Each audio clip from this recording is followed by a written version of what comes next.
Swastiastu. Assalamualaikum warahmatullahi wabarakatuh. Salam Nama Budaya. Salam hebat calon guru penggerak Angkatan 6. Kali ini saya akan melakukan sebuah workshop atau diseminasi tentang aksi nyata atau pembahasan dari modul 1.4 tentang budaya. Tujuan dari workshop atau diseminasi ini adalah untuk mengajak atau mengawali teman-teman dari SMKN 1 Tabanan untuk melakukan sebuah perubahan aksi nyata tentang bagaimana penerapan dari modul tersebut. Nah, untuk itu, mari kita lihat video berikut.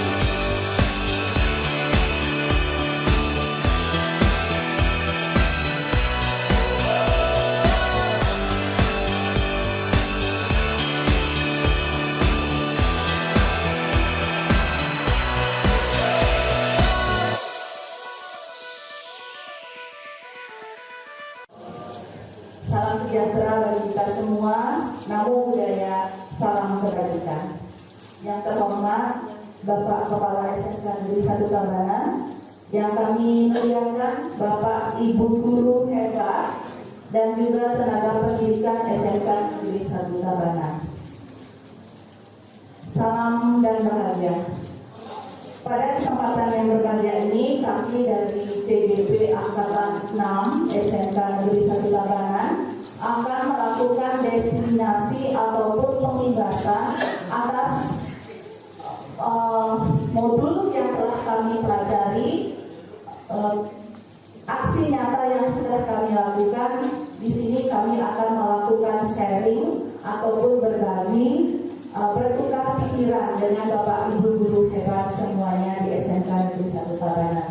Sebelumnya kami ingin mengucapkan rasa syukur, terima kasih yang sebesar-besarnya kepada warga SMK 1 Tabanan, khususnya kepada Bapak Kepala Sekolah yang telah memberikan kesempatan dan membukakan jalan lebar bagi kami untuk mengikuti program guru penggerak ini.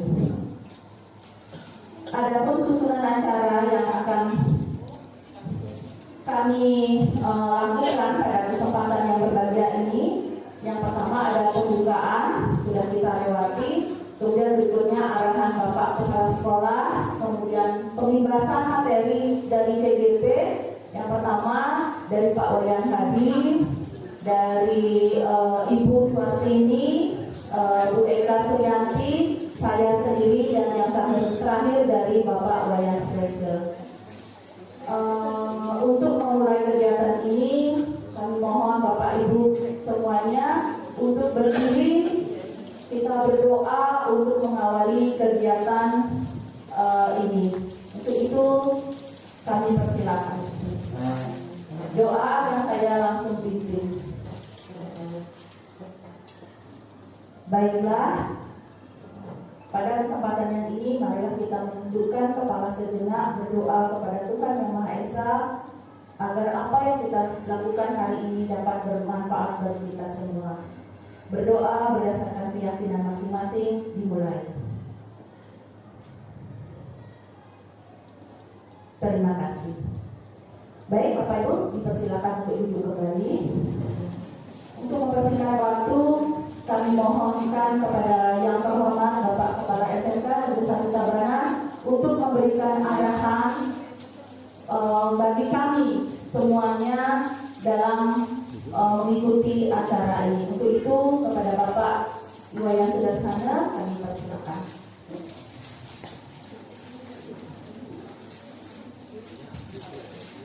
Udah,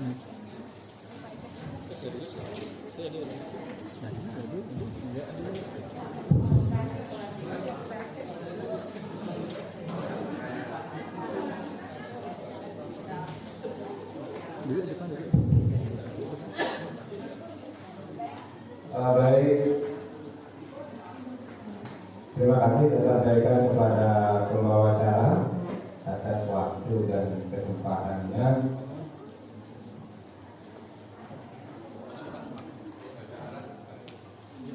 Bapak Ibu dari guru, dari tenaga pendidikan yang dia hormati, sebelum dia memberikan beberapa ungkapan, Kita sebaiknya bersama-sama mengaturkan pengasungkaran. Om Swastiastu. Assalamualaikum warahmatullahi wabarakatuh. Salam sejahtera untuk kita semua, salam kebajikan. Mari kita bersama-sama memanjatkan puja dan puji syukur pada Tuhan Yang Maha Esa, Ide Sang Yang Widiwasa, karena berkat perkenan beliau kita bisa berkumpul hari ini. Kita bisa berkumpul hari ini guna mengikuti kegiatan destinasi pemimbasan atau orang menyebut juga kolaborasi, berbagi. Nah itu ya, jadi banyak istilah. Tapi intinya saya ingin sharing. Ibu bisa memperoleh ini dari sumber langsung, dari narasumber. Sehingga kelima ini dititipi, dipercaya untuk menyampaikan kepada Bapak Ibu semua. Yang sampaikan lagi sekali bahwa pendaftaran untuk guru penggerak masih terbuka. Kalau tidak salah sekarang sudah yang ke-8, yang ke-8 ya. Jadi Bapak Ibu yang berminat, nah ini kan tidak bisa dipaksa ya, tidak bisa dipaksa. Yang berminat ingin memperdalam pengetahuan tentang ilmu pendidikan, jadi kenapa tidak mencoba? Kenapa tidak mencoba ya? Nah itu. Kemudian yang kedua saya ingin sampaikan, yang akhiri dengan doa santi. Om Santi, Santi, Santi, Om.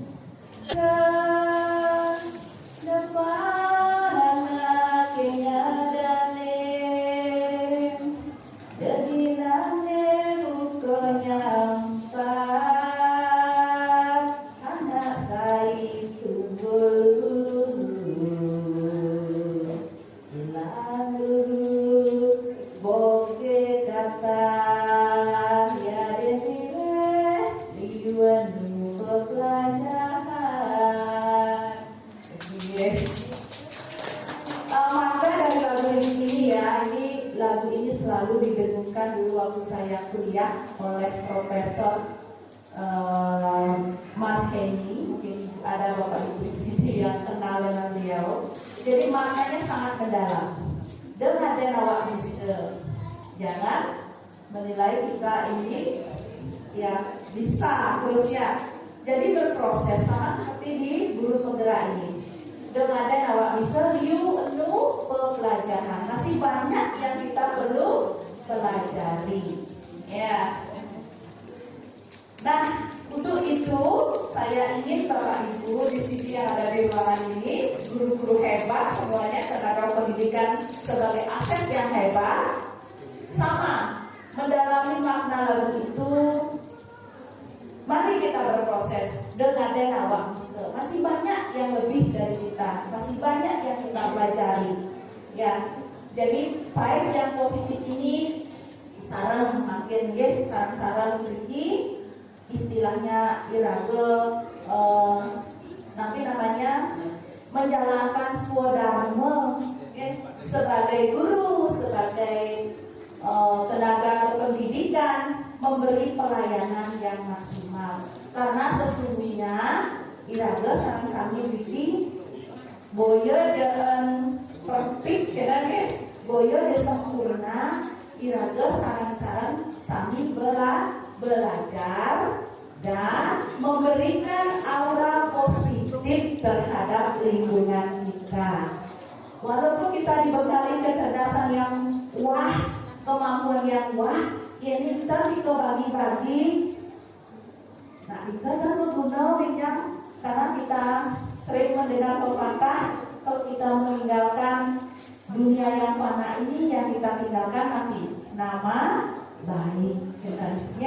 Yang punya pengetahuan paling perkataan yang positif, perbuatan yang positif, sehingga nanti ini meninggalkan jejak-jejak positif terhadap generasi-generasi kita mendatang, ya kan? Intinya, iring sarang-sarang berbagi. Yang menduwe Cina lebih, terus masih lagi, dan menduwe Cina. Nanti yang menduwe barang cuma berlebih, terus waktu ke sekolah, boleh batak waktu pas musim poh misalnya, waktu poh mau berujang, itu nak kelingetan, ya sarang-sami, Diki sampun materi sanekal bangsa sami oleh teman-teman yang sami Diki sarang-sarang belajar yaitu budaya positif. Terima kasih untuk itu. Makin kesempatan bagi karena ini hari Kamis ya, jadi bahasanya sebenarnya wenten ya pemambah bahasa Bali kami tiang nikah bahasa Bali ya kan kalian bahasa campuran kan ya. Kesempatan pertama mungkin saran sukunya untuk tangan sebut ya Pak Iwayan Haji Suara. Kenapa dia bilang suku? Dia pun gara-gara ibu dia lulus dari guru penggerak, kemudian bersemangat membuat video dan lain sebagainya. Artinya tergerak hati dia Pak Hadi. Ini Bapak Ibu dijajak mau kita pelatihan, dijajak Ibu pengacara sejebar bumi Bali nih. Ini orang SMK 1 terbapak kepala sekolah dan anak-anak. Ini kena Pak Hadi, ini pun baik positif, ini pun yang ambil Bapak Ibu.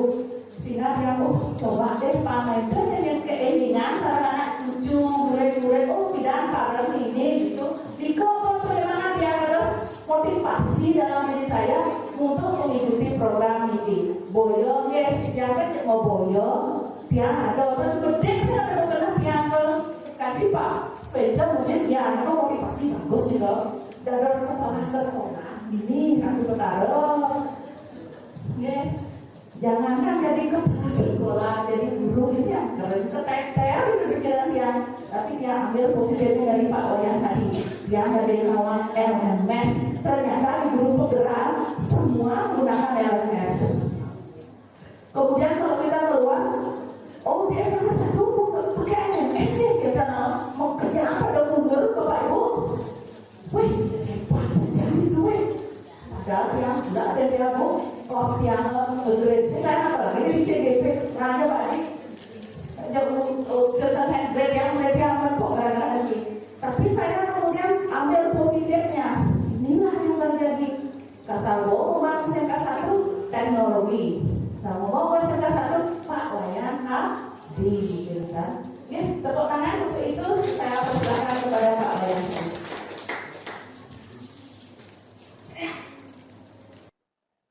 Terima kasih Bu Deni. Jadi membuat yang menggelembung di depan kalau di Tanjung Subarenika pada dasarnya yang hanya berjalan begitu saja gitu nih. Sebelum mengawali izinkan yang mengucapkan selamat pagi, mengaturkan pengajali umat Om Swastiastu. Semoga teman-teman yang ada di sini dalam keadaan bahagia semua. Izinkan Bapak Ibu yang berbagi, kita di sini sudah sampai pada modul 1.4. Jadi ada 3 modul, nanti modul 1 aja sudah buntang pantik di tiangnya. Riki tiang sendiri itu termotivasi dengan teman-teman yang ada di sini. Kalau boleh jujur, tiang paling belakang terus ngumpul tugas gitu nih, karena ada beberapa permasalahan pribadi. Tapi Bu Deni luar biasa, kalau umpamanya kita lagi kolaborasi, beliau penyemangat tiang gitu ya, karena beliau orangnya kan selalu powerful. Jadi kalau tiang cowok nggak ikut powerful ya gimana gitu. Jadi kita mau nggak mau itu adalah motivasi yang ada di dalam diri, walaupun sumbernya dari luar, itu otomatis memaksa saya sampai mungkin tiang sendiri agak turun juga berat badan di 2 minggu 3 minggu terakhir ini gitu ya, karena ya ternyata tidak gampang gitu ya. Yang pernah mengikuti pelatihan skala nasional IN ikut sudah 3 kali gitu ya, Tapi CGP ini walaupun kolaborasinya seminggu sekali, jadi ruang online-nya seminggu sekali, terus tatap mukanya belum pernah tatap muka kita nih. Harusnya yang sebelum-sebelumnya itu ada namanya ruang pertemuan secara tatap muka di hotel. Tapi pas kebetulan angkatan kita dikembalikan ke sekolah, jadi prakteknya di sekolah. Jadi lokakaryanya nggak di hotel, di sekolah gitu ya. Mungkin terkait dengan penganggaran, bukan anggaran tapi penganggaran. Alokasinya karena sekarang ada Balai Guru Penggerak, sehingga mungkin anggaran di tahun 2002 masih kosong gitu ya. Sehingga kami melakukan kegiatan itu di sekolah, tidak di hotel. Dan besok kita melakukan di SMP 5 lokakaryanya. Oke, baik Bapak Ibu, izinkan Titiang Iwayana di Suartana belajar berbagi nih Ampura. Tiang kemarin sempat ceritakan kalau kalau saya berbicara di depan teman-teman di ruang guru ataupun di SMK 1 Baraniki, di ruang manapun itu ada perasaan beban yang luar biasa. Terus terang. Jadi ada grogi, ada tidak enak, ada rasa yang kurang nyaman. Dalam artian secara saya pribadi. Padahal mungkin kalau dilihat mungkin saya sering mengisi materi, bahkan ballroomnya Haris yang kapasitas 250 orang beberapa kali juga dari tahun 2014 saya sering isi pada kegiatan ANBK gitu ya. Tapi setiap ada kegiatan di ruang guru SMK 1 Tabanan pasti bubar. Apapun yang saya omongin biasanya belepotan gitu ya. Mudah-mudahan di sesi berbagi ini saya bisa membagikan sesuatu yang paling tidak menjadi inspirasi buat kita bersama-sama. Karena pada dasarnya guru penggerak ini adalah itu seperti kita mempelajari 3 tahun perkuliahan totalnya. Saya sama sekali kan bukan dari keguruan yang dari umum yang hanya berbekal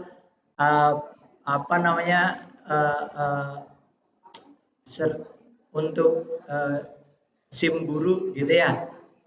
Tapi dengan ikut guru penggerak saya jatuh bangun untuk ikut kejar-kejaran. Tapi terima kasih alam semesta dalam artian kami mudah-mudahan teman-teman juga ikut nanti di kegiatan-kegiatan berikutnya sehingga memang semua bisa belajar untuk berubah ke arah yang lebih baik.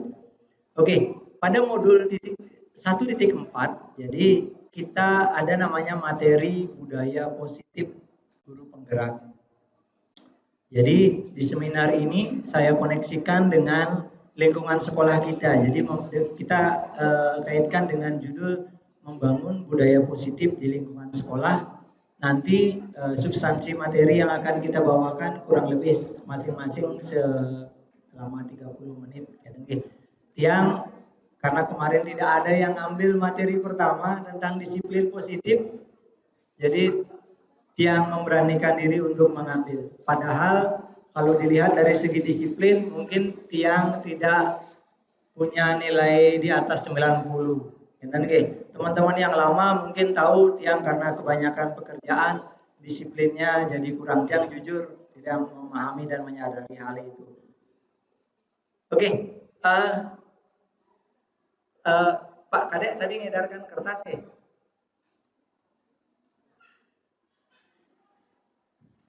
Pak Komang nanti bantu ngedarkan kertas yang kecil putih nih Kak.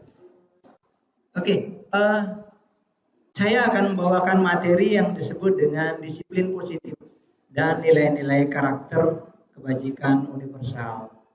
Jadi saya disclaimer di sana bahwa kita semua belajar untuk dapat disiplin. Pangta nanti yang bukan menggurui untuk disiplin, tapi kita belajar bareng-bareng. Niki adalah self reminder. Jadi pengingat saya sendiri juga, sehingga saya juga bagikan ke teman-teman. Pangta nanti yang alasin dengan bahasa Tiang. Oke. Secara payung besarnya kita ada dalam materi budaya positif di lingkungan sekolah. Jadi seperti yang kita ketahui bahwa budaya positif adalah nilai-nilai keyakinan dan kebiasaan-kebiasaan di sekolah yang berpihak pada murid.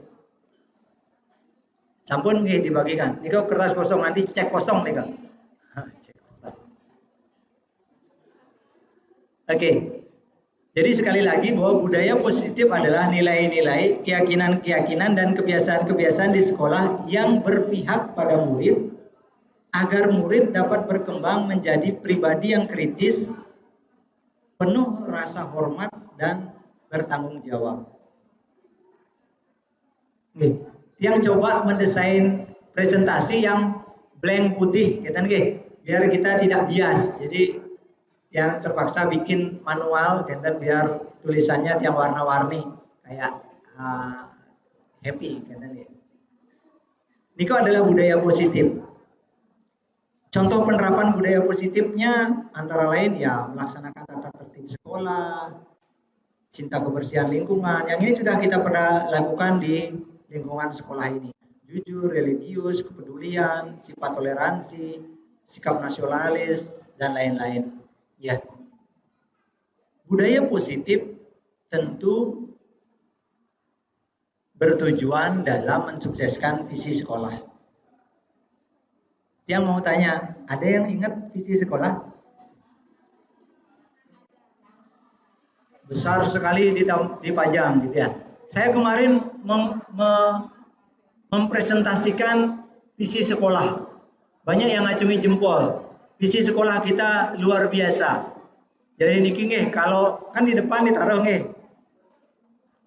Visi sekolah kita adalah unggul dalam prestasi, berjiwa wirausaha, entrepreneur, menguasai iptek. Ipteknya yang kecilkan saja, karena sekarang iptek adalah pengetahuan yang langsung melekat pada diri kita gitu ya. Memiliki etos kerja, jadi harus semangat kerjanya tinggi, kalau enggak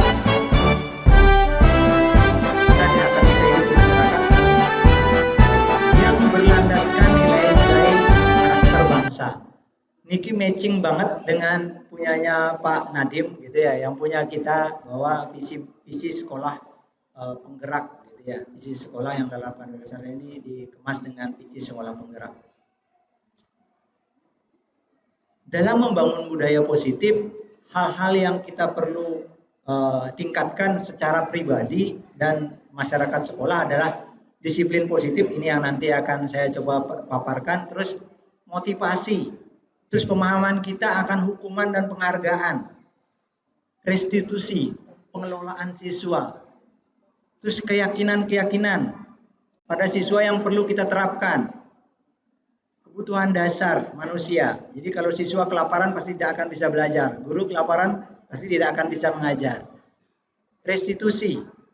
Jadi bagaimana mengemas, mengembalikan nilai-nilai siswa yang sebelumnya dia anggap dirinya kurang mampu, salah saat melakukan kesalahan, tapi kita kembalikan lagi. Itu disebut dengan restitusi. Bukan di pajak aja ada restitusi kalau guru akuntansi. Nilai-nilai kebajikan universal. Ini mungkin kita sering abaikan bahwa nilai kebajikan di sini di Indonesia, nilai kebajikan di Arab Saudi, nilai kebajikan di Amerika, di Rusia dan yang lain-lain sama. Bahwa nilai-nilai kebajikan yang disepakati bersama lepas dari suku bangsa, agama, bahasa maupun latar belakangnya. Nilai-nilai ini merupakan payung besar. Nah, nih guys, yang untuk kita jadikan tolak ukur dalam sikap dan perilaku. Merupakan fondasi kita dalam berperilaku. Nilai-nilai kebajikan adalah sifat-sifat positif manusia yang merupakan tujuan mulia yang ingin dicapai setiap individu. Jadi tidak ada di dunia ini yang bercita-cita untuk tidak jadi baik. Semua. Kenapa dia katanya menjadi tidak baik? Karena mungkin proses dan lingkungannya yang menciptakan dia mirroring gitu ya, terbalik. Selanjutnya adalah disiplin positif yang ini akan Tiang paparkan lebih detail. Kalau diartikan secara definisi bahwa disiplin positif merupakan pendekatan mendidik anak untuk melakukan kontrol diri dalam membentuk kepercayaan diri. Jadi kita sebenarnya untuk membuat anak-anak itu punya yang disebut dengan soft skill gitu.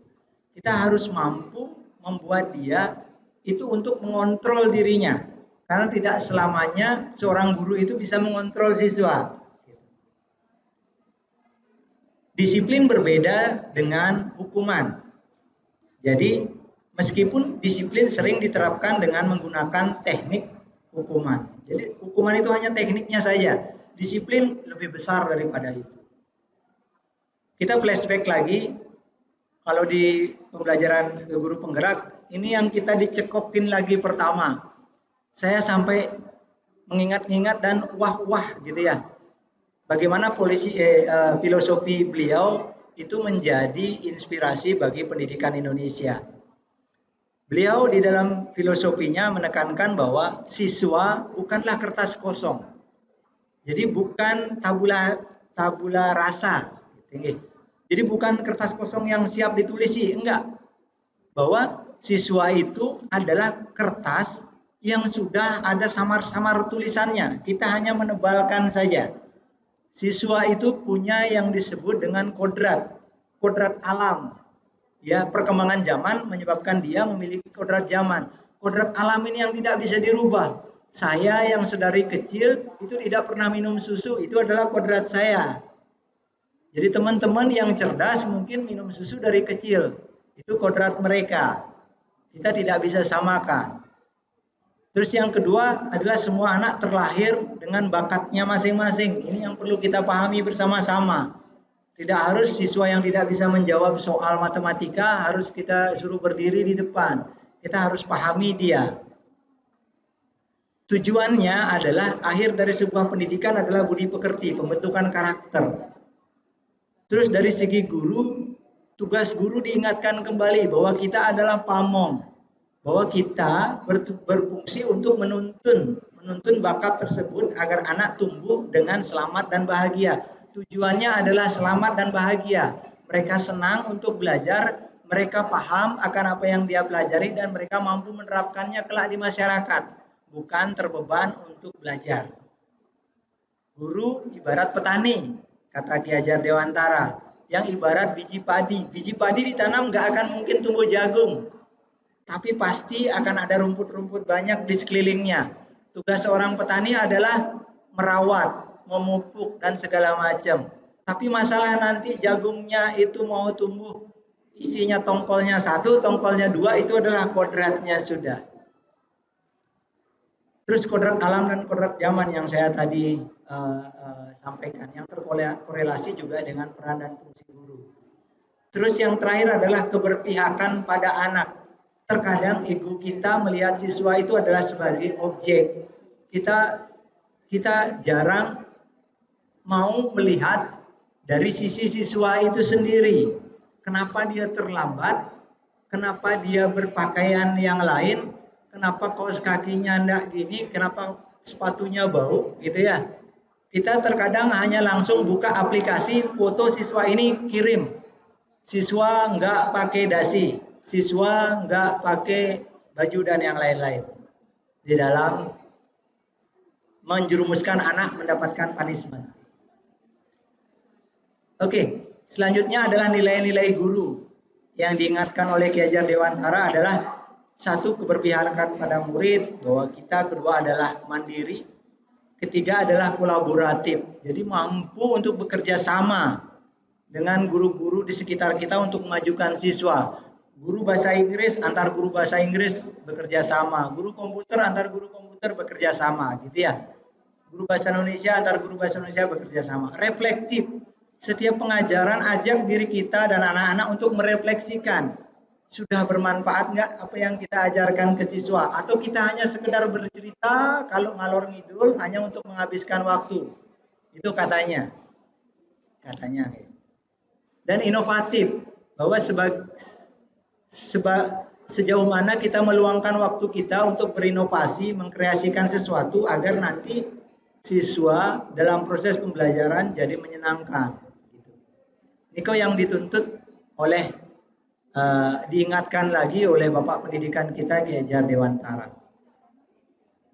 dalam penerapan disiplin positif ada yang disebut dengan teori kontrol. Tapi teori kontrolnya ini adalah teori dalam artian peran kita sebagai controller gitu ya. Bapak Ibu tadi yang kasih kertas coba sekarang kertas Niko dilipat. Ada yang bawa ballpoint? Oke, Bapak Ibu bayangkan saja Bapak Ibu menulis kisah yang Bapak Ibu nggak bisa lupakan di kertas itu. Tidak boleh diketahui orang lain. Mungkin masa-masa dulu dengan ayam bebeknya gitu ya. Ayam bebek yang sudah jadi pasangan orang lain gitu. Ataupun yang lain, silahkan itu kira-kira mungkin ditulis di sana. Sekarang lipat kertas itu, silahkan dilipat. Ya. Lipat. Nah, antar teman duduknya, Pak Sulaiman nggak ada teman duduknya. Antar teman duduknya sekarang dilipat dulu, dilipat sendiri. Sekarang Bapak Ibu pegang erat. Sekecil-kecilnya Bapak Ibu pegang erat. Oke. Nah, yang duduk di lajur kiri, ini kan berdua Ini berdua. Ya, kan ada dua. Nah, sekarang yang sebelah kiri Bapak Ibu itu memegang erat dan yang sebelah kanannya itu mencoba membuka. Silakan Bu Dewi, itu Bu Ari Janawati mungkin berusaha membukanya. Bu Dewi jangan biarkan. Silakan coba dibuka. Coba dibuka, tapi jangan biarkan terbuka. Yang memegang jangan biarkan terbuka.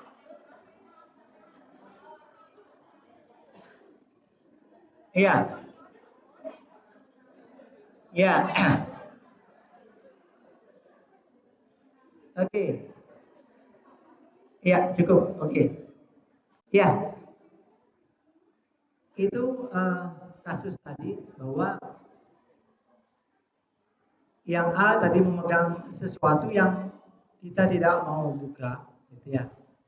Dan yang B mencoba dengan segala cara merayu Bapak Ibu yang lainnya, ayo bukalah, gitu. Kalau di dalam prakteknya seperti itu. Yang menyebabkan itu terbuka dan tidak siapa?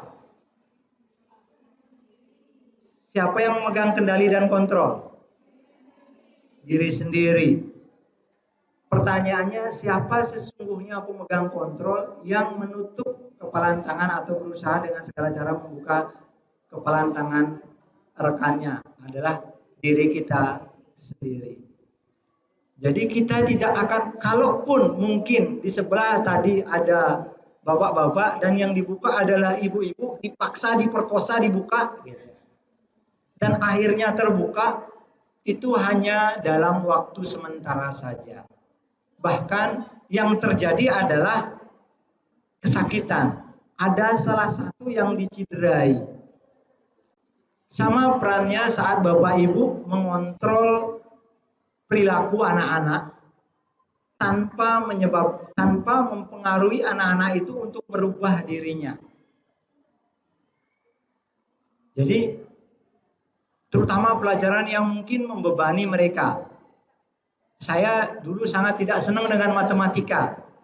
Tapi ternyata ada guru matematika saya yang begitu membuat saya itu terketuk untuk belajar. Ya, beliau adalah Pak Swaste, guru saya dulu waktu SMA. Gitu ya. Jadi saya baru pedalem bapaan rangin pededi di depan gitu ya. Itu, dan saya juga setiap ulangan tidak dapat nilai bagus. Ada motivasi intrinsik dari dalam. Itu yang akan membuat kita belajar di rumah. Kalau hanya disuruh kamu belajar, baik oleh orang tuanya maupun gurunya di sekolah, itu tidak akan bisa membuat kita untuk belajar. Ya.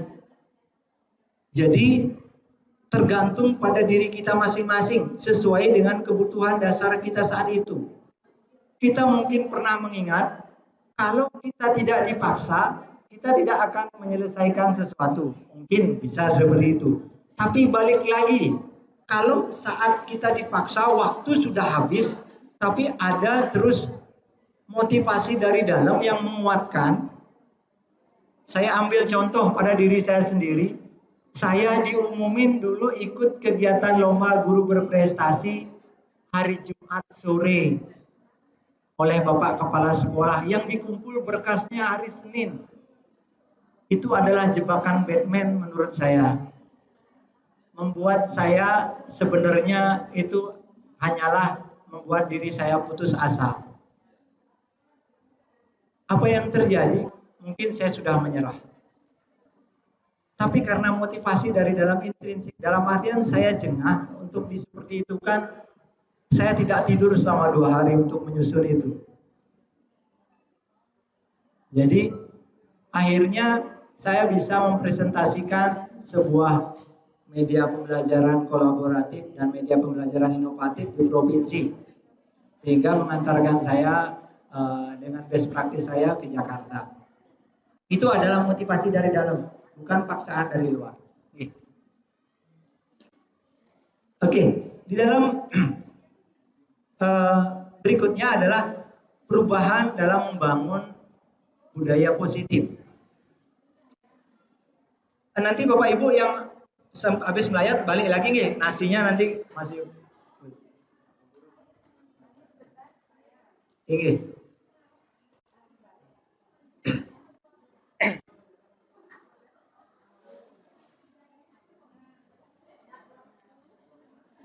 Ya, tujuan dari membangun budaya positif ini pada dasarnya bukan untuk diri kita. Jadi kalau saya sampaikan di sini adalah untuk membangun budaya positif, sekolah perlu menyediakan lingkungan yang positif. Lingkungan kita mungkin sudah sangat positif ya. Sampai sekarang ini sudah sangat positif. Bapak Ibu sudah sangat nyaman 12 tahun terakhir ini kita ada pada lingkungan yang positif gitu ya. Agar murid-murid mampu berpikir, bertindak, dan mencipta dengan merdeka, mandiri, dan bertanggung jawab. Disiplin dikaitkan dengan kontrol. Dalam hal ini adalah posisi guru dalam menghadapi siswa. Oke, ada banyak hal sebenarnya dalam kurikulum merdeka ini yang kembali lagi ke pendidikan dengan memaksimalkan potensi murid yang dulu kita kenal dengan istilah CBSA, cara belajar siswa aktif. Itu sebenarnya kembali di sebagian besar dikembalikan. Jadi hal-hal yang tentang miskonsepsi, tentang kontrol, tentang pemaknaan pengaturan murid itu dikembalikan lagi, berusaha dimiskonsepsikan. Jadi ini yang ditekankan kepada guru-guru. Jadi ada yang pertama yang disebut dengan ilusi guru mengontrol murid. Kita terkadang seolah-olah mampu menertibkan murid. Jemur anak-anak, masukkan ke kelas, suruh ulangan, bisa gitu ya. Dulu zamannya Pak Dewo gitu kan, murid saya dijemur gitu. Kalau murid saya dijemur saya panggil, ayo anak-anak masuk kelas gitu ya. Jadi pada dasarnya kita tidak dapat memaksa murid untuk berbuat sesuatu jikalau murid tersebut memilih untuk tidak melakukannya. Nih, ini hal yang pertama yang perlu kita harus pahami bersama-sama. Mari kita pahami bersama-sama, termasuk tiang juga. Kita selama ini itu hanya ilusi saja. Mungkin guru-guru BK yang lebih memahami itu. Yang kedua adalah ilusi bahwa semua penguatan positif, efektif, dan bermanfaat. Jadi segala usaha untuk mempengaruhi murid agar mengulangi sesuatu perilaku tertentu adalah sesuatu usaha yang mengontrol murid tersebut. Kita terkadang kasih gini drill, soal lagi gitu ya. Itu katanya juga tidak maksimal. Kita perlu motivasi yang ada dari dalam diri mereka. Ilusi bahwa kritik dan membuat orang merasa bersalah dapat menguatkan karakter. Kita terkadang ini biasanya terjadi pada anak-anak SD, anak-anak TK. Anak-anak TK yang bandel, anak-anak SD yang bandel gitu ya, dihalus-halusin sama gurunya. Ayolah dek, minumlah, makanlah, nanti tidak sakit perut, segala macam. Nah itu sebenarnya juga merupakan membawa murid kita menuju pada pada identitas gagal. Memang dalam jangka waktu pendek berpengaruh, tapi dalam jangka panjang dia tidak akan bisa merubah dirinya tanpa dinasihatin orang lain gitu ya. Terus yang keempat adalah bahwa orang dewasa memiliki hak untuk memaksa. Kita secara naluri menganggap diri kita lebih mampu, senior dengan orang-orang baru. Itu alami. Ilusi ini yang memang pada dasarnya perlu kita miskonsepsikan. Jadi perlu kita konsepsi ulang. Ya. Oke.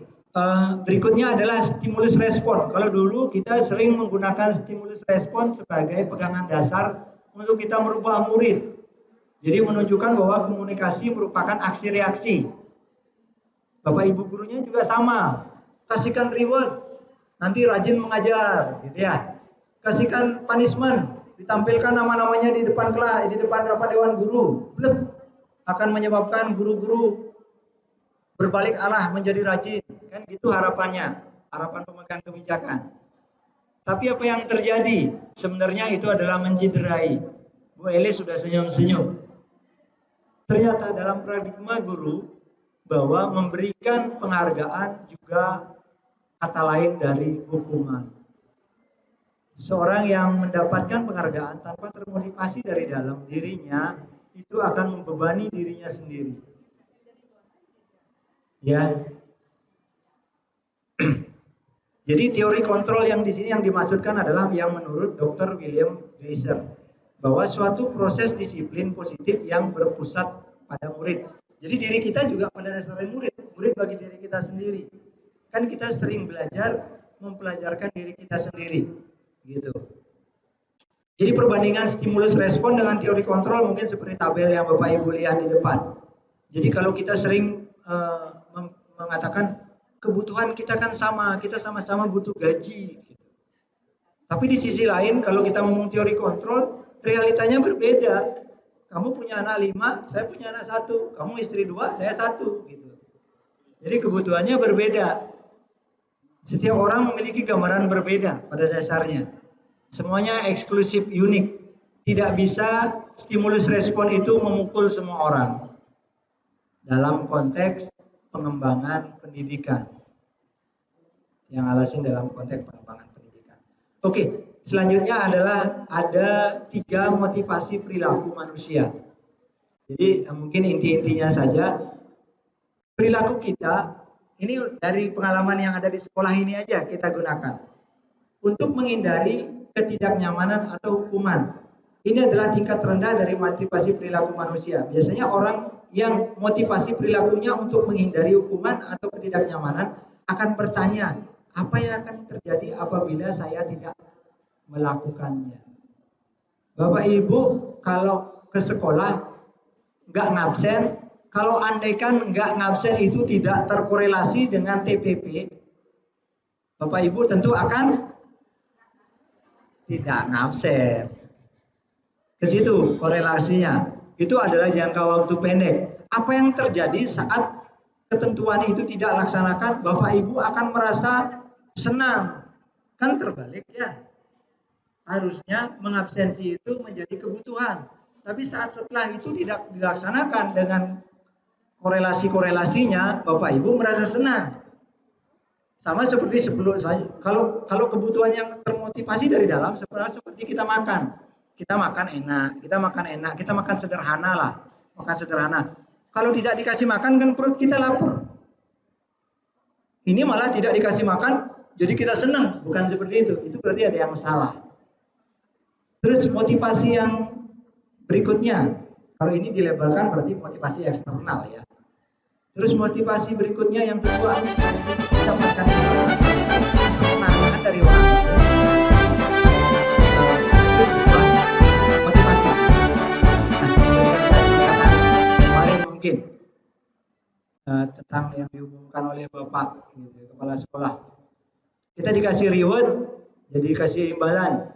Nanti di kenaikan tengah semester, Bu Elis bawa 4 amplop gitu ya. Isinya 100, lumayan. Jadi sebuah imbalan. Satu tingkat di atas motivasi yang pertama tadi, itu orang berperilaku untuk mendapatkan imbalan penghargaan dari orang lain. Ini saya nggak bilang Bu Elis ya, tapi itu hanya reward saja. Saya kasih bukan imbalan tapi reward. Reward adalah kalau bahasa Balinya itu guru daksina. Jadi bekerja dulu baru mendapatkan hasil. Bukan diiming-imingi hasil baru bekerja. Karena berbeda Pak. Yang dimaksudkan di dalam teks yang saya ceritakan ini adalah diiming-imingi hasil baru bekerja. Maka nanti salah tampil. Oke. Berikutnya adalah untuk menjadi orang yang mereka inginkan dan menghargai diri sendiri dengan nilai-nilai yang mereka percaya. Ini yang katanya motivasi ketiga yang dibutuhkan untuk menjadi guru yang mampu menggerakkan diri sendiri, menggerakkan lingkungan dan komunitas. Jadi untuk menjadi orang yang mereka inginkan dan menghargai diri sendiri. Jadi kita ke sekolah itu untuk menghargai diri kita sendiri. Gitu. Karena beban moral, intinya mungkin bahasa kasarnya adalah beban moral. Inilah motivasi internal yang dibutuhkan dari kita untuk membangun lingkungan kita. Jadi tujuan disiplin positif adalah menanamkan motivasi yang ketiga pada murid-murid kita, yaitu untuk menjadi orang yang mereka inginkan dan menghargai diri sendiri dengan nilai-nilai yang mereka percaya. Niko kekuatannya. Nah, bagaimana mendesain itu ke anak-anak itu adalah PR kita bersama. Mari nanti mungkin kita akan tetap berbagi. Mudah-mudahan apa yang kami dapatkan nanti kita bisa bagikan dengan teman-teman selalu melalui ruang kolaborasi dan yang lain-lain. Perlu dorongan yang disebut dengan intrinsik. Oke, kalau konsep yang lewati, jadi kalau kita ngomongin sekarang kita membahas tentang konsep disiplin positif. Terus kebanyakan guru sangat tertarik dengan topik pembahasan tentang disiplin. Kalau hanya sekedar tulisan saja, mereka berpendapat bahwa kalau saja anak-anak bisa disiplin, pasti mereka bisa belajar. Kan sering kita ngomong kayak gitu ya, anak-anak tuh harusnya kurang disiplin tuh. Kalau dia disiplin, yo pasti lulus. Sehingga tapi disiplin itu kita entah siapa yang mengerjakan, entah siapa yang melakukan itu kita tidak tahu. Ya. Oke, saya balik dulu sebentar. Bagaimana dengan Bapak Ibu? Apakah pendapatnya sama? Jadi pasti sama. Kita sering menganggap disiplin itu adalah milik orang lain, bukan milik diri kita sendiri. Oke, lagi sedikit, lagi 2 lembar. Di sini saya menuliskan tentang tulisannya Ki Hajar Dewantara, di mana ada kemerdekaan, disitulah harus ada disiplin yang kuat. Sesungguh pun disiplin itu bersifat self-disiplin, yaitu kita sendiri mewajibkan diri kita sekeras-kerasnya, tetapi sama saja. Sebab jikalau kita tidak cakap melakukan self-disiplin, wajiblah penguasa lain mendisiplinkan diri kita. Dan peraturan demikian itu harus ada di dalam suasana yang merdeka. Jadi tetap orang lain bisa mendisiplinkan diri kita, tetap anak-anak kita yang mendisiplinkan, tapi sedapat mungkin di awal gimana caranya biar anak-anak termotivasi sendiri dia mendisiplinkan dirinya. Oke, mungkin seperti itu yang bisa saya sampaikan di sini. Ajakan yang saya sampaikan di sini adalah sebenarnya self reminder buat diri saya sendiri juga. Semoga apa yang saya sampaikan sekarang itu mampu juga saya terapkan ke depan. Tujuannya adalah hanya satu, kata Ki Hajar Dewantara, membawa siswa menuju kebahagiaan yang sejati. Terima kasih, matur suksema, salam rahayu, salam kebajikan buat kita semua.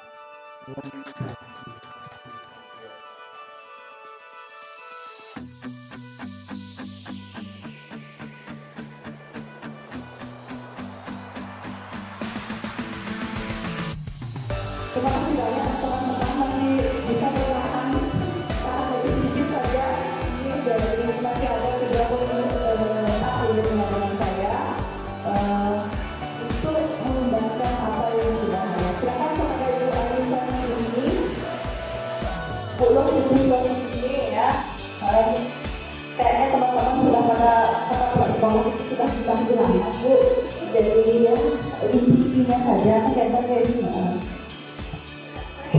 sebelum mulai mohon saya sedikit karena ini berbicara masalah tersebut teman-teman bisa berlima, mohon tepat waktu di waktu, jangan sampai lewat dan waktu yang disetting tepatnya. Ketika tamunya ini kuil-kuil saja. Terima kasih. Baik, terima kasih kepada Bu Deni sebagai moderator. Terima kasih kepada Bapak Ibu di kesempatan kedua ini yang akan membawakan materi teori motivasi, hukuman dan penghargaan restitusi. Nah, sebelum kita mulai, kita briefing dulu biar Bapak Ibu lebih semangat lagi. Baik, kita bermain huruf terakhir saja ya. Tadi yang minta rujuk Bu Elis pertama, yang akan ajukan pertanyaan ke Bu Elis, kemudian Bu Elis menjawab sesuai dengan apa yang ditanyakan. Kemudian huruf terakhir tersebut, jawaban dari Bu Elis, huruf terakhir saya tersebut adalah jawaban dari teman berikutnya. Nanti setelah Bu Elis menjawab, Bu Elis silakan menunjuk teman yang akan menjawab berikutnya. Ini adalah permainan huruf terakhir. Baik, langsung aja ya. Untuk Bu Elis, silakan sebutkan satu nama binatang. Gajah. Gajah. Baik, huruf terakhirnya silakan dilempar ke mana? Harimau. Bu Ari Jalawati melempar ke mana? Silakan tunjuk temannya.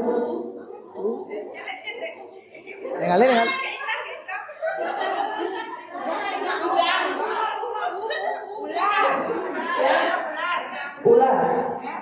Silakan Bu. Tunjuk Bu Ila. Rusa. Rusa. Silakan tunjuk temannya lagi. Anjing. Lagi silakan tunjuk temannya. Gajah.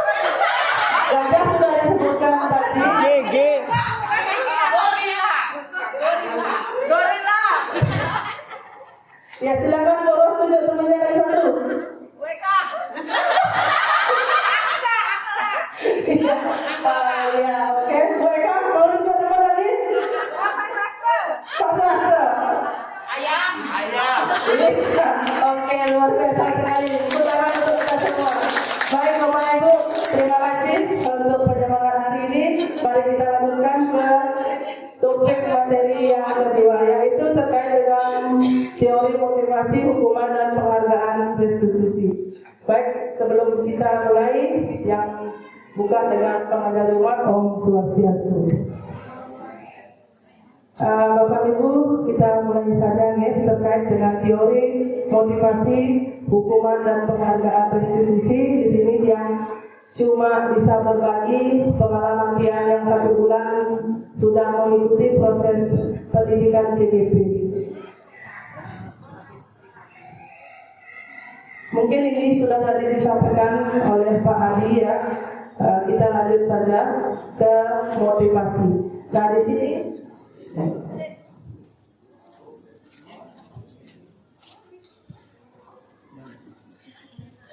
terkait dengan motivasi. Nah di sini mari kita tanyakan ke diri kita sendiri. Bagaimana kita berperilaku? Mengapa kita melakukan segala sesuatu? Apakah kita melakukan sesuatu karena adanya dorongan dari lingkungan atau ada dorongan yang lain? Terkadang kita melakukan sesuatu karena kita menghindari rasa sakit atau ketidaknyamanan. Terkadang kita juga melakukan sesuatu untuk mendapatkan sesuatu, untuk mendapatkan penghargaan. Nah, silakan pertanyaan-pertanyaan yang sampaikan tadi, kita kembali ke diri kita. Apa sih yang bagaimana sih kita sudah berperilaku dan seterusnya. Kemudian bagaimana menurut Anda? Pernahkah Anda melakukan sesuatu untuk mendapat senyuman dari orang lain? Pernah ya? Bagaimana? Pernahkah Bapak Ibu melakukan sesuatu untuk mendapat senyuman dari orang lain? Tentunya di sini pernah ya. Kalau kita melakukan sesuatu tanpa diberi senyuman oleh teman kita di sebelah atau Bapak Ibu yang lain, pasti apa yang kita lakukan itu terasa memuaskan ya. Nah, untuk mendapatkan hadiah juga pasti pernah. Atau untuk mendapatkan uang, apalagi kira-kira alasan orang melakukan sesuatu. Baik, nah untuk mengetahui lebih jauh lagi mengenai motivasi manusia, mari kita lihat pemaparan Dian Gussen dalam bukunya Restructuring School Discipline, menyatakan ada 3 motivasi perilaku manusia. Nah, 3 perilaku motivasi manusia di sini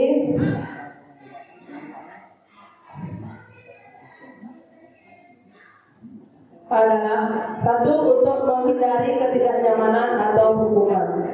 Kemudian yang kedua, untuk mendapatkan imbalan atau penghargaan dari orang lain.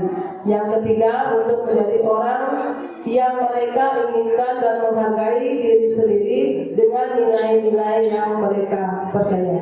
Nah, ketiganya ini adalah merupakan dalam menghindari ketidaknyamanan atau hukuman. Di sini sifatnya itu tingkat terendah dari motivasi perilaku manusia, itu merupakan tingkat terendah dari motivasi perilaku manusia. Dan motivasi yang pertama ini bersifat eksternal, yang datang dari luar. Kemudian yang kedua, untuk mendapatkan imbalan atau penghargaan dari orang lain. Di sini sifatnya adalah tingkat ini lebih tinggi 1 baris dari motivasi yang pertama. Kemudian motivasi ini juga bersifat eksternal. Kemudian yang ketiga, untuk menjadi orang yang mereka inginkan dan menghargai diri sendiri dengan nilai-nilai yang mereka percaya. Di sini kita lihat intinya yaitu melakukan sesuatu karena nilai-nilai yang mereka yakini dan hargai, dan mereka melakukan karena mereka ingin menjadi orang yang melakukan nilai-nilai yang mereka yakini tersebut. Sehingga motivasi ini adalah motivasi yang bersifat internal, yang timbul atau tumbuh di dalam diri kita sendiri. Baik, kita lanjut. Di sini yang punya studi kasus contoh kasus kepada ibu-ibu. Nah, di sini yang bacakan, Bobby kurang menguasai pelajaran matematika, sehingga pada saat pembelajaran tersebut berlangsung, dia lebih banyak berdiam diri atau menggambar di buku pembelajarannya. Pada saat guru matematikanya, Pak Seno, menanyakan pertanyaan, Bobby menjadi gugup dan tak sengaja menjatuhkan tasnya dari kursi, serta tiba-tiba menjadi gagap pada saat berupaya menjawab. Seluruh kelas pun tertawa melihat perilaku Bobby yang bicara tergagap dan terkejut tersebut. Pak Seno pada saat itu membiarkan teman-teman Bobby menertawakan Bobby yang tergagap dan malu luar biasa, dan malahan minta Bobby untuk maju ke depan dan berdiri di depan kelas sambil menunjuk di korban bisa diabaikan, restitusi korban mendapatkan ganti. Nah, seperti itu. Ini ada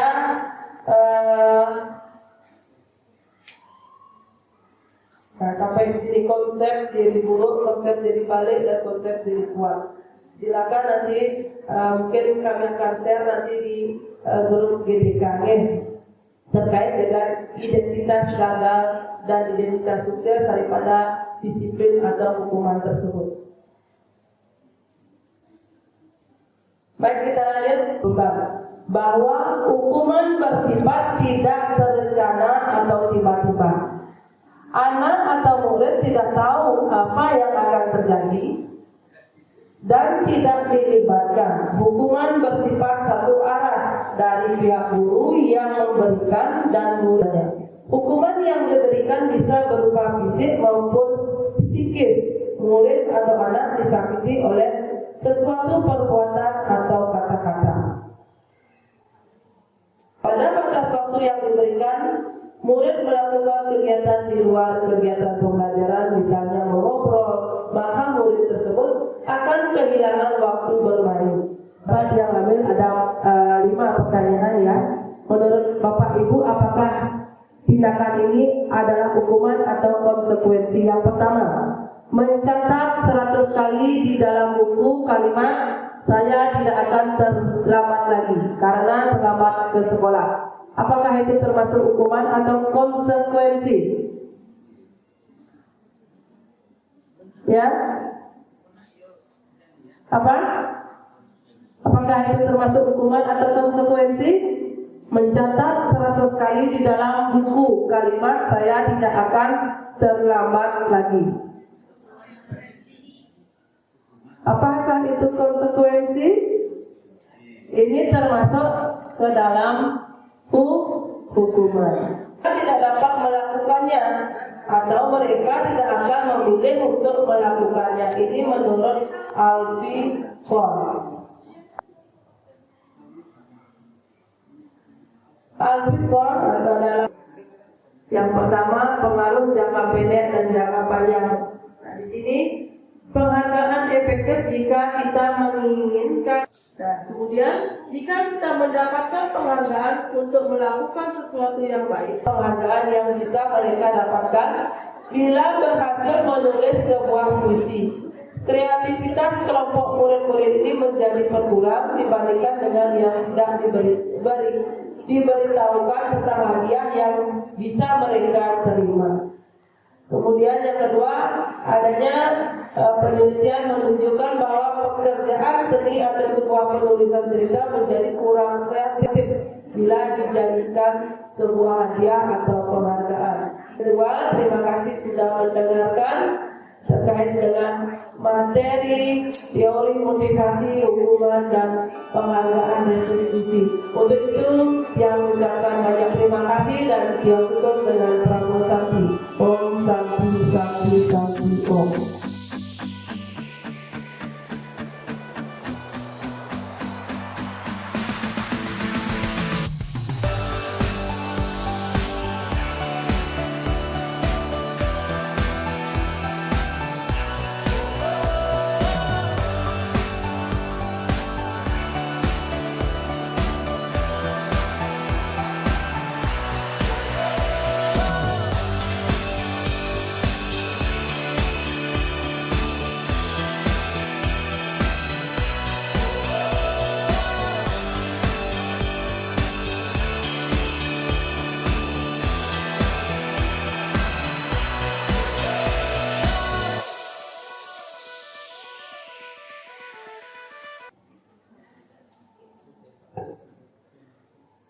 Nah, hari ini materi saya tentang keyakinan kelas. Jadi, saya bilang tadi ya, hal-hal positif itu harus dimulai dari hal-hal kecil.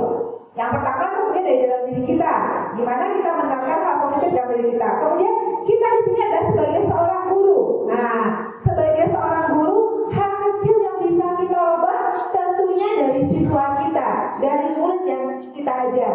Maka dari itu di sini adalah materi keyakinan kelas, di mana kita mengimplementasikan tadi disiplin positif, hukuman, reward dan restitusi. Nah, saya mau tanya sekarang, Ibu dan Bapak Guru di awal semester, di awal kegiatan pembelajaran, apakah pernah membuat kesepakatan kelas? Jujur aja, pernah atau enggak? Ada yang pernah, ada yang tidak. Kalau saya jujur, secara nilai-nilai disiplin positif nggak pernah selama ini. Hanya kesepakatan di bidang penilaian akademik saja. Nah, ternyata itu masih kurang kita sebagai guru. Kita harus membuat yang namanya keyakinan kelas. Nah, tolong Bu Jero. Nah, jadi materi yang saya akan sampaikan sini adalah keyakinan sekolah atau kelas. Itu adalah fondasi ke arah tujuan sebuah sekolah yang akan dilandaskan memecahkan konflik atau permasalahan di dalam sebuah sekolah. Kemudian, selama ini kita hanya mengenal yang namanya peraturan-peraturan. Nah, sekarang peraturan-peraturan ini akan beralih menjadi sebuah keyakinan. Dan yang ketiga, gimana kita berpikir kritis, kreatif, reflektif, dan terbuka dalam menggali nilai-nilai yang dituju pada peraturan yang ada di sekolah kita. Oke. Nah, sekarang di pengertian. Keyakinan adalah nilai-nilai kebajikan universal yang disepakati secara tersirat dan tersurat, lepas dari latar belakang suku, negara, bahasa maupun agama. Kalau dulu biasanya keyakinan itu apa? Itu cenderung ke agama ya. Kalau sekarang itu lepas dari hal itu. Kemudian keyakinan kelas itu apa? Nah, salah satu disiplin positif yang bisa kita terapkan dalam membangun budaya positif di sekolah. Kemudian keyakinan kelas diharapkan dapat mewujudkan tujuan pendidikan yang berorientasi kepada profil pelajar Pancasila. Ya, jadi semuanya nanti akan bermuara kepada gimana kita menciptakan generasi yang sesuai dengan profil pelajar Pancasila. Nah, murid-murid dibandingkan dengan dikasih dengan peraturan, dengan keyakinan ini akan lebih mengenal lagi ya. Ya, mereka akan lebih tergerak dan bersemangat. Jadi sekarang bagaimana kita akan beralih dari peraturan menjadi ke keyakinan.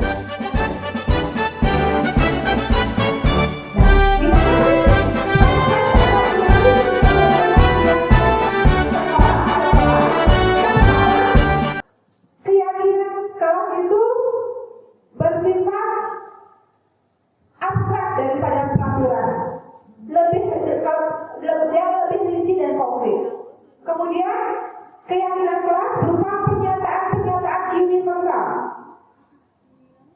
Pernyataan keyakinan kelas senantiasa dibentuk dalam bentuk positif. Jadi keyakinan kelas itu tidak boleh dengan kata-kata yang negatif, harus dengan kata-kata yang positif.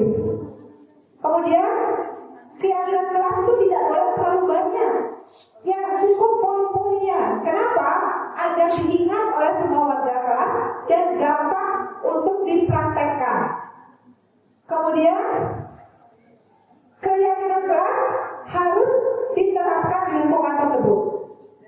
Kemudian semua warga kelas hendaknya ikut berkontribusi dalam pembuatan keyakinan kelas melalui kegiatan kelas pendapat atau diskusi. Dan yang terakhir, kita harus bersedia meninjau kembali keyakinan kelas dari waktu ke waktu. Jadi keyakinan kelas itu idealnya dibuat di awal semester, kemudian ditinjaunya itu kapan? Mungkin saat terjadi pelanggaran di keyakinan kelas itu kita tinjau kembali. Kemudian habis di bulan panjang, belum semesteran, kita tinjau kembali keyakinan kelas tersebut. Oke, berikutnya adalah prosedur pembentukan keyakinan sekolah atau kelas. Yang pertama, kita membebaskan seluruh warga kelas atau warga sekolah untuk berdiskusi, bertukar pendapat tentang peraturan yang perlu disepakati di sekolah. Yang kedua, kita mungkin kalau sekarang zamannya IT, di kelas bisa pakai LCD, atau mungkin ada yang juga mau pakai poster berupa kertas manila juga bisa. Ya, jadi di situ nanti kita bisa menuliskan atau mencatat semua masukan-masukan dari warga kelas atau warga sekolahnya.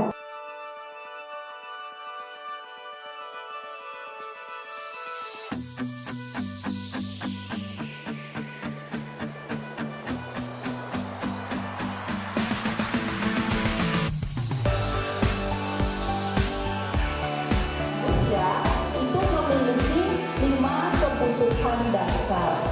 Ya, jadi apa 5 kebutuhan dasar?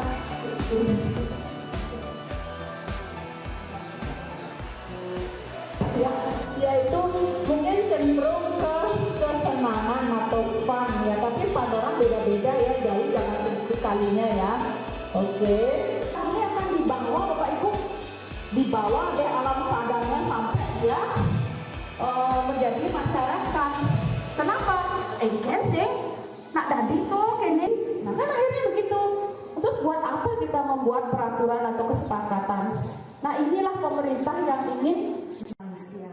Ya, salah satunya tadi ada kata yang mungkin sedikit menyentil bagi kita semua, yang terutama bagi yang suka berkedok, begitu kan? Itu intinya begitu tadi. Kan hidupnya gitu tadi. Gimana ya Pak Sosa lagunya tadi ya? Nggak Iya, janjinya begitu ya, nanti iya, nanggilnya dengan mitra. Jadi dia kan berkedok aja kan, kedoknya dia nanti begitu ya, kedoknya bagus Bapak Ibu, kedoknya bagus, gitu ya, tapi vibes-nya ujung-ujungnya sama, iya sama selingkuhannya ya, itu apapun namanya itu.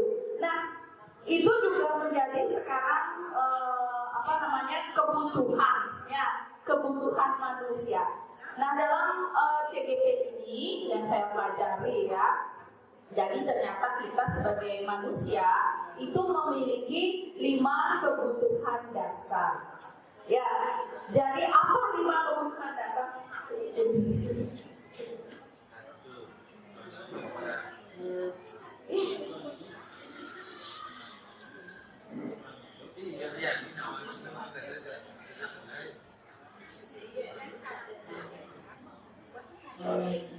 Lima kebutuhan dasar itu kurang lebih yaitu penguasaan, kasih sayang dan rasa diterima, kesenangan dan kebebasan ya.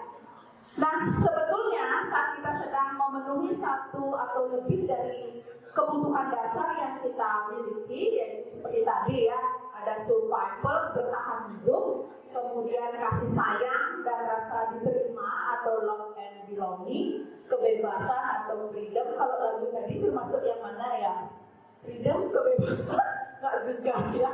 Yaitu mungkin cenderung ke kesenangan atau fun ya, tapi pada orang beda-beda ya, jauh jangan segitu kalinya ya. Oke, berikutnya dan ada penguasaan atau power. Nah, ketika seorang murid melakukan suatu perbuatan yang bertentangan dengan nilai-nilai kebajikan atau melanggar peraturan, hal ini sebenarnya dikarenakan mereka gagal memenuhi kebutuhan dasar mereka. Berarti anak-anak ini wetan nih sedikit, bukan sedikit ya, mungkin melanggar istilahnya itu. Apa pangkal masalahnya? Karena mereka gagal memenuhi kebutuhan dasar mereka. Nanti kebutuhan dasar tadi yang kebutuhannya penguasaan, kasih sayang, dan mungkin kurang kasih sayang, sehingga anak-anak itu di sekolah cenderung berbuat yang tidak sesuai dengan peraturan. Tadi kita perdalam lagi tentang kebutuhan dasar manusia. Yang pertama, kebutuhan bertahan hidup. Kebutuhan bertahan hidup di sini adalah kebutuhan yang bersifat fisiologis untuk bertahan hidup, misalnya kesehatan, rumah, dan makanannya. Dan mungkin kalau kita telusuri, dan kita mungkin tidak melakukan itu Bapak Ibu, kalau kita telusuri anak didik kita, ya mungkin masih banyak yang belum memenuhi kebutuhan bertahan hidup itu. Rumahnya masih ngontrak, mohon maaf ya, kemudian kesehatannya terganggu, termasuk kesehatan psikologi. Niko ngerangan anak-anak banyak yang kerauhan, ke salah satunya belum bisa memenuhi kebutuhan fisiologi. Oke, jadi ya mungkin Niko perlu ilmu kebatinan dibilangnya, sehingga anak-anak kita, tapi namanya karena tidak terpenuhi unsur Niko di sekolah lah, faedahnya seperti itu. Maka sebagai seorang guru, bagaimana mengatasi itu? Yang kita penuhi kebutuhan yang tidak dimiliki oleh anak-anak itu. Tapi ya janganlah kalau bisa kita sebagai seorang pendidik untuk mengatasi hal-hal yang demikian, ya kita harus bisa mengambil nilai positif dari apa yang anak lakukan, sehingga ini tidak akan menjadi viral atau viral ya. Jadi kerauhan berjamaah jadinya karena anak itu kita beri panggung. Ya, jadi kita pesan saya untuk mengatasi hal ini, anak-anak janganlah diberi panggung ya. Nah, karena ini kebutuhan psikologisnya tidak terpenuhi, itu yang kita obati, jangan sampai salah memberi obat atau salah diagnosa. Oke, berikutnya adalah kasih sayang atau rasa yang diterima.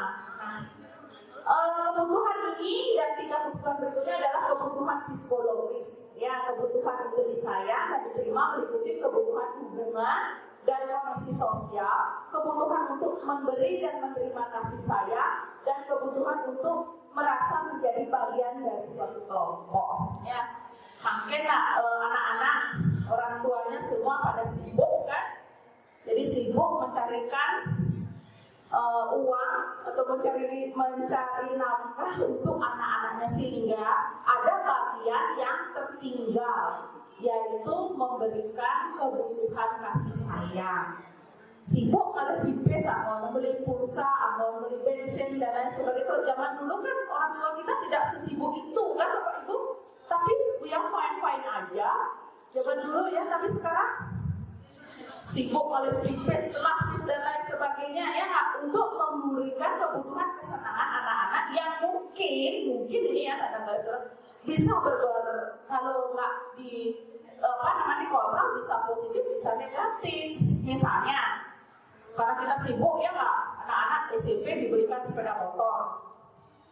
Apakah itu positif dan negatif? Ada positif negatifnya.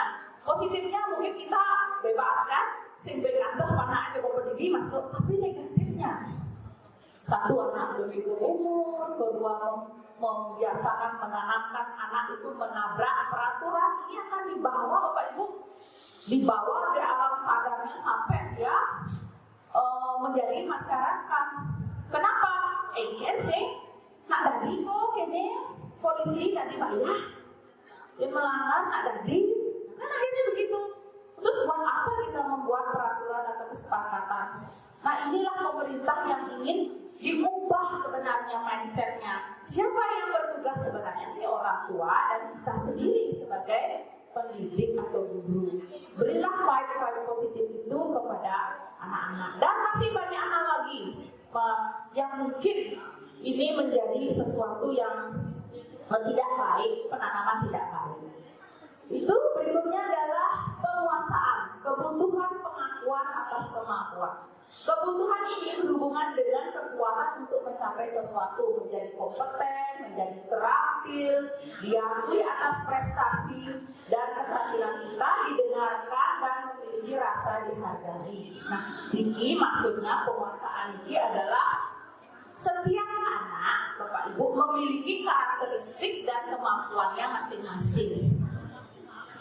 Anak anesim demen matematika belum tentu loh dia akan gagal dalam hidupnya. Anak yang tidak suka bahasa Inggris akan gagal, tidak.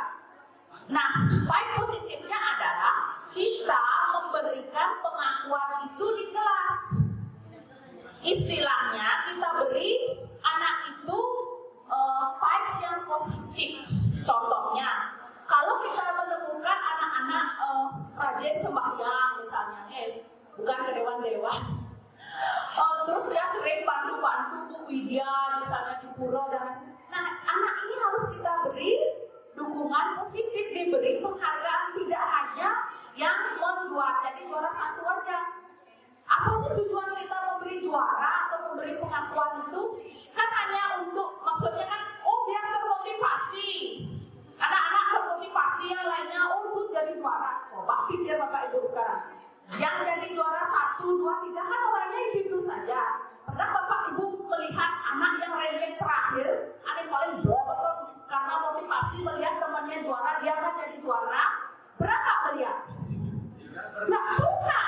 Bilang ini itu, kalau tidak ada kesadaran dalam diri, ya udah, ya segitu aja. Nah itu dia, makanya tadi dibilang punish and reward, punishment dan reward itu adalah sama-sama patuh loh. Makanya kenapa sekarang rapor itu tidak ada ranking, itu permasalahannya. Ya, jadi semua itu harus ada muncul dari dalam diri sendiri dan harus kita dukung. Ya mau anak demen lain tinggal aja Pak Nurawo, ini atlet, kalau atlet kita beri penguatan. Kadang ya sih bisa bahasa Inggris tak dari atlet penting sih, karena mau matematika perusinya ke ukur lapangan berapa kilo saya lakukan lari. Nah, yang dia perlukan adalah latihan, kembangkan. Yang seni juga demikian. Oh, ini anak ini berbakat nih. Kalau bisa jadi besar, bisa menjadi seorang artis terkenal gitu misalnya. Nah itu harus kita mengenali potensi anak-anak. Enten teori itu Bapak Ibu. Namun kenyataannya kan berbeda. Makanya masih belum ada modul materinya harus selesai. Begitu boken Bapak tengah semester, tengah semester ulangan. Nah itu aja model pembelajaran sekarang kan nggak ada penanaman positif. Kita ngejar-ngejar materi aja, pokoknya passwordnya murid pakai menguasai. Padahal dalam diri anak-anak itu ya tidak seperti itu, dia bertumbuh berbeda-beda. Nah ke depan harapannya ini kita pelan-pelan berubah, karena berubah itu sulit Bapak Ibu, sulit sekali. Nah kita mulai memiliki kan batasan batas penyangrak ya. Karena kita sudah merasa nyaman pada zona kita, itu permasalahannya. Selanjutnya, lagi dikit aja Bapak Ibu, kebebasan. Kebutuhan untuk bebas adalah kebutuhan akan kemandirian, otonomi, memiliki pilihan dan mampu mengendalikan arah hidup seseorang. Jadi anak-anak itu juga memiliki kebutuhan ingin bebas juga. Bebas dalam arti bukan bebas sebebas-bebasnya dan Bapak Ibu. Artinya seperti tadi, namun kalau kita anak ini punya bakat seni, dia harus diberi ruang yang bebas untuk mengeksplornya. Jangan sampai ditekan-tekan atau ditakut-takuti bahkan. Awak dengan matematika di luman nih, amun sing awak kalau lulus si awak nih, itu kan. Sedangkan anak ini punya kemampuan yang luar biasa di bidang seni. Ya, jadi kita tidak boleh mengintimidasi, merasa mata pelajaran kita yang paling wah. Awak amun bisa nih kene. Nah, nggak lulus kamu, nggak ini kamu. Nah, itu nggak boleh. Anak-anak harus diberi ruang atau kebebasan untuk mengeksplor dirinya seluas-luasnya. Itu maksudnya kebebasan. Dan yang terakhir adalah kesenangan.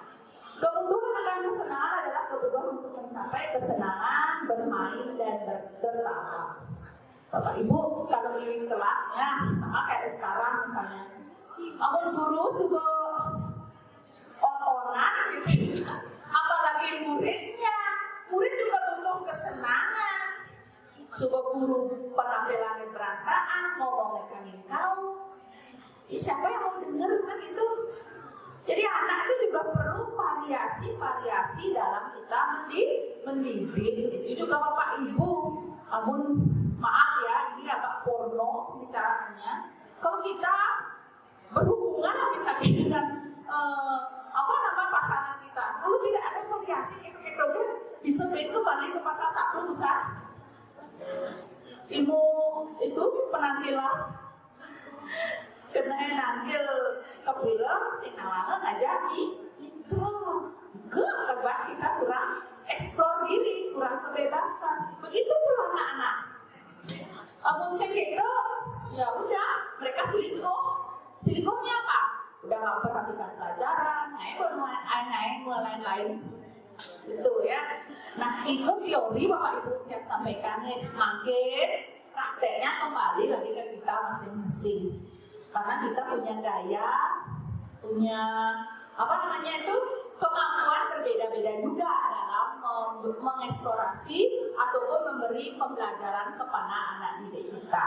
Nah harapannya 5 kebutuhan dasar kita bisa dipenuhi sehingga anak-anak bisa belajar sesuai dengan bakat dan minatnya, mengeksplor diri sesuai dengan karakteristiknya, dan ujungnya anak-anak memiliki karakter profil pelajar Pancasila dan juga bisa mencapai kebahagiaan yang setinggi-tingginya. Itu judulnya. Jadi kunci semua pendidikan itu adalah ingin mencapai kebahagiaan yang setinggi-tingginya. Itu yang bisa saya sampaikan lebih lanjut dan Terima kasih.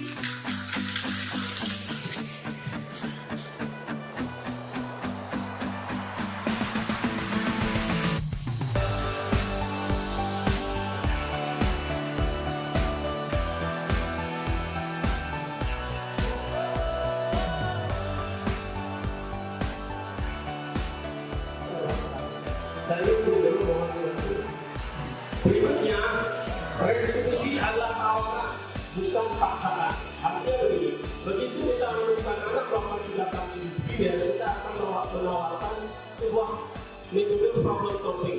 Kita tidak boleh maksa, kita harus mencarikan sebuah solusi. Dari kesalahan kamu akan ada solusi seperti ini untuk memperbaiki kesalahan mereka. Lanjut, restitusi mencari kebutuhan dasar yang mendasari tindakan. Artinya kita harus menganalisis kenapa si anak ini melakukan tindakan tersebut. Apa motifnya dari tindakan ini, kita akan tahu apa sih yang penyebabnya sehingga apapun yang menjadi masalah akan cepat terpecahkan.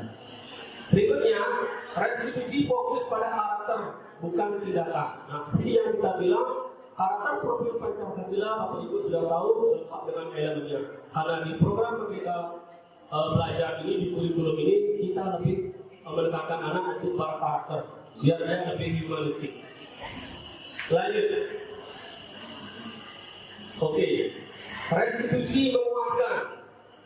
Tujuan kita melakukan tindakan restitusi itu bukan untuk menghukum. Kalau kita menghukum akan ada rasa pesimis, akan ada rasa ketidaknyamanan, tidak nyaman terhadap anak. Nah, dengan tindakan restitusi kita akan menguatkan. Dari yang salah dia akan menjadi benar, dari yang pasif dia akan menjadi aktif. Itulah tujuan restitusi yang sebenarnya. Karena kita posisi guru adalah seorang manajer dan seorang teman. Kalau kita sudah menjadikan mereka sebagai teman, mereka akan lebih terbuka wawasannya ataupun main sosial.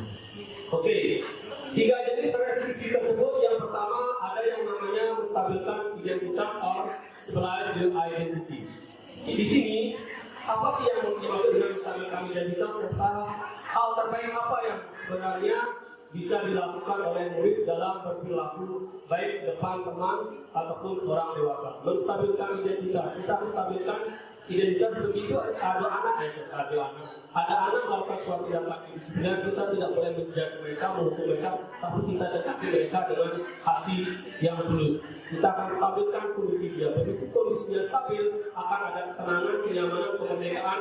Mereka akan berbicara apa adanya. Apapun motif dan alasannya akan terbuka secara lengkap. Berikutnya, validasi tindakan adalah belajar menemukan alasan melakukan sebuah perilaku yang kurang sesuai. Validasi tindakan sama seperti Bapak Ibu, kenapa sertifikatnya belum keluar, kita harus melakukan validasi. Kalau sudah valid, sudah benar, maka apa yang kita inginkan akan cepat terwujud. Selanjutnya menanyakan keyakinan, kemudian mohon digeser. Oke, menanyakan keyakinan apa yang dia yakini dan sepakati sebagai bagian dari komunitas. Artinya begini, begitu kita menemukan anak melakukan tindakan indisipliner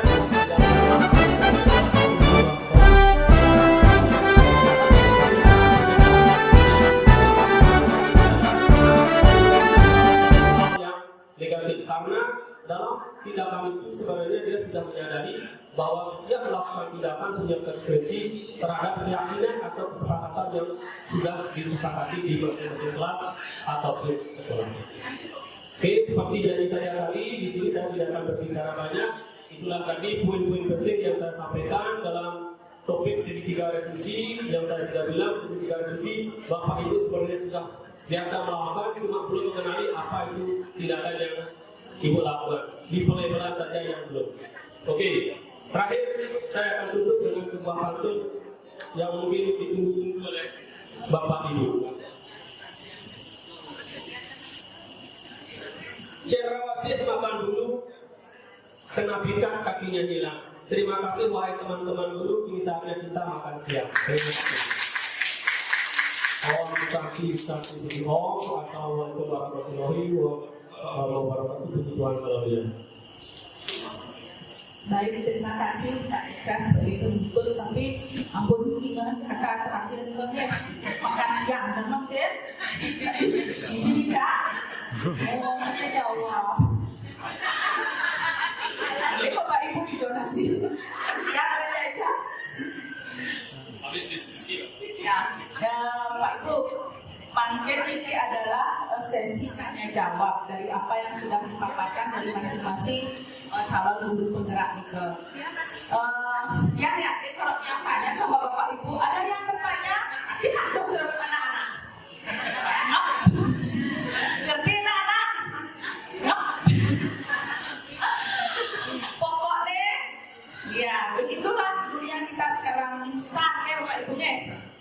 Karena anak aku demikian kayak bikin mie, buka kadang-kadang langsung berseduk, serung, enak, gitu kan? Ipe, sing tawana, aku kandungan itu isinya, sama kan kita gitu, Pak Ibu di kelas, memang ada gitu komunikasi jak murid kita, ngerti anak?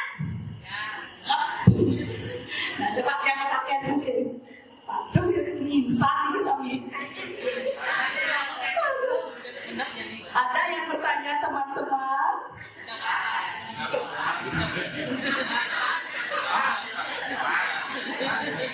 Pasti jawabannya pas.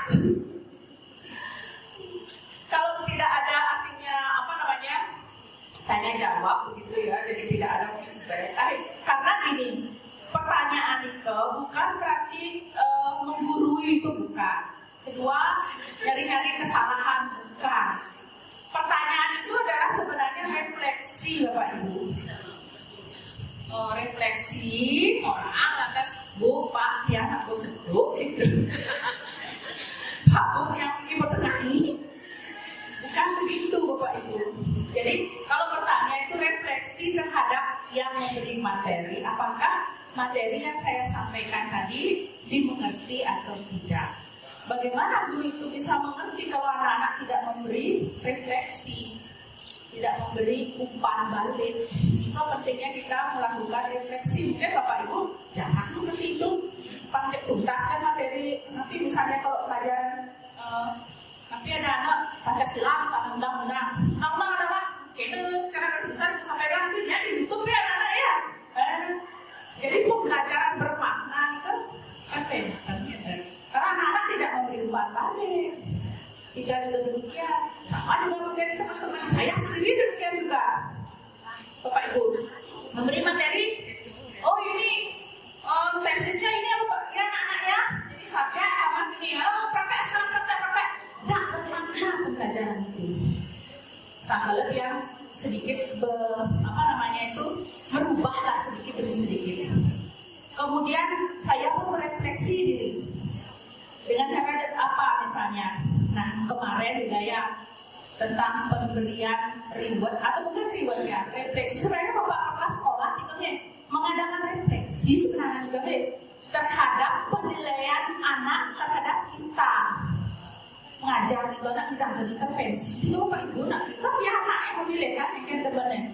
Pertama saya melihat di sini ada beliau, saya bukan ngajung-ngajungkan, saya juga tidak ditombok sama Bu Widya ya. Kenapa Bu Widya kok terus kulit ya anak-anak kan? Saya melihat tanya juga kadang-kadang anaknya dan anak saya sendiri katanya, nah ini gaya Bu Widya itu kok waduh kan kamu panggil manisan, rayu-rayu, cuma panggilnya gede, saya tanya apa yang menyebabkan beliau itu difavoritkan anak-anak? Ternyata Bapak Ibu, materi beliau kan berat itu tentang ilmu kebatinan. Beliau mengajar kuliah NCI Sekres, bulan bisa kan gitu. Ibaratnya apa yang terjadi? Beliau itu membawa ke kenyataan kita. Ibu itu memberi berita-berita viral Bapak Ibu. Hubungan kita saja anak makan debat ini kan? Misalnya nih. Kalian tahu nggak? Leslar, Lesdi, Nadila. Orang tuh, bukan pun ini nggak? Nandeng. Diambillah nilai positifnya secara agama. Jangan langsung dari orang prihidra karano, pancosrano. Dan itu katanya yang membuat beliau disenangi karena dia selalu menghubungkan dengan hal-hal kekinian. Sampai itu halus masih masih gede, ngeranang ibu Erika, dari kaporit, benar itu. Makin lihat ke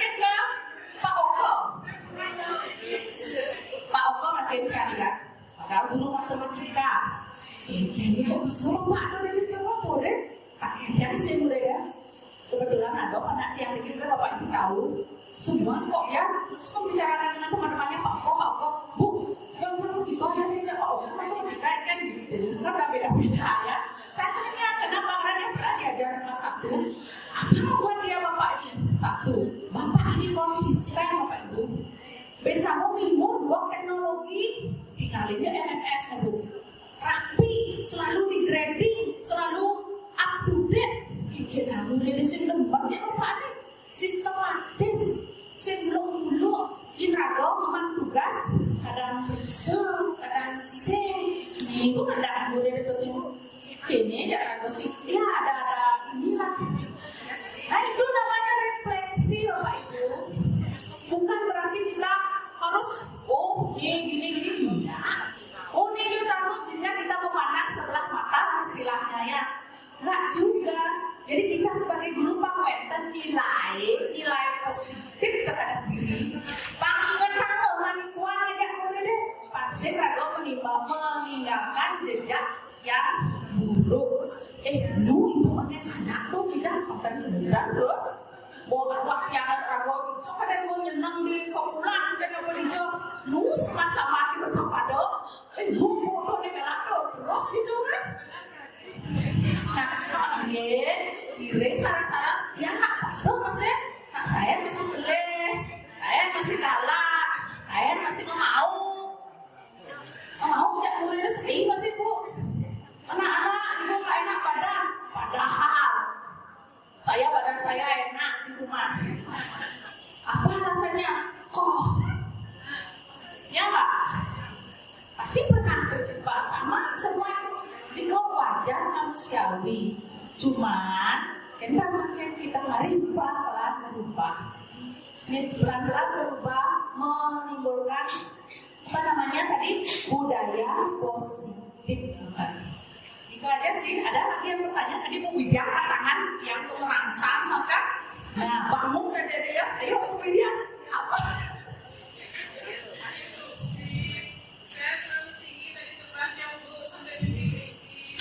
Ya, terbanglah di kau tinggi setinggi-tingginya kata Pak Eca. Ya, jika nih Bu Widya saya ambil positifnya. Sama tadi sama saya kan ada tombol kan tadi ngomong nggak ada saya kali nggak ada. Kan itulah refleksi. Artinya cara Bali nih ke Bapak Ibu dia ngisi dulu dan ada serta adil mau menjadi orang cuma kan yang penting kan ngajomin yang ada sih kalau tinggi tipe saya nih laki-laki ini Suborno vegetarian kan yakin kenapa begitu saya ngomong tadi karena berkaitan yang tadi yang ikut PGRI bawa ke SMA 2 Bu dari mana SMA 1 mana dia ini Pak dia tahu konina Pak Gasador dan konan dia ngau-ngauan kadang-kadang aduh masih baiknya Kak sana di NGP bahasa Inggris masih Gasador dengan Pak Hadi ya ini kan dia penyanyi-nyanyian jangan ragu daerah Patung dan Pasar sampai Karangasem sampai di Bangli yang pernah ikut kemarin ikut di PGRI best practice ikut apa Abio ikut yang nawang masih ternyata vibes-nya Bapak begitulah dia meninggalkan jejak ya hidup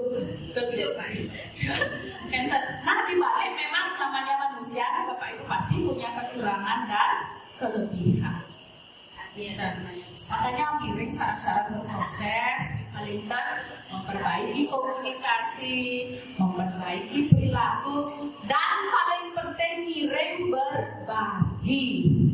Ya Ibu Bapak isi kuesioner kemarin yang pegawai berakhlak kata kunci sebenarnya Ibu benten sih ke ada mungkin salah ilmu prediktif yang pertama nih yang boleh bocoran jawaban yang nomor 1 yang harus Ibu tempatkan tapi kolaborasi kerjasama nilai-nilai itu nak mengikuti Bapak Ibu itu zaman nyontek, nyaman kerjasama, itu kan istilah.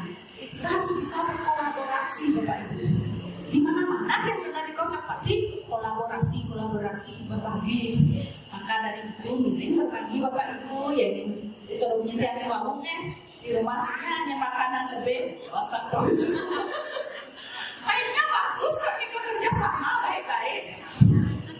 Apalagi Dina lebih mana? Biar jangan-jangan. Ya kita ketika ada intermezzonya artinya mirip berbagi berkolaborasi.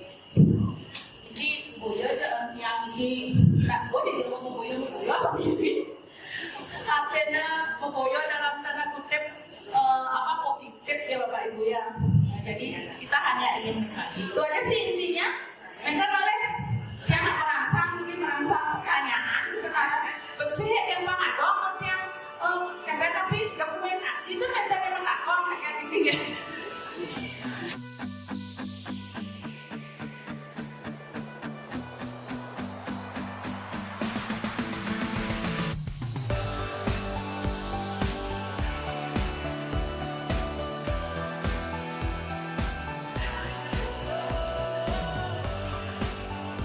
Nggak ada ya.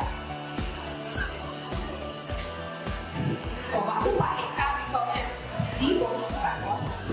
Nah, pada artikel dan memberikan kaget undang-undang apa yang orangnya pakai pak. Iya pak, aduh semua makan bapak.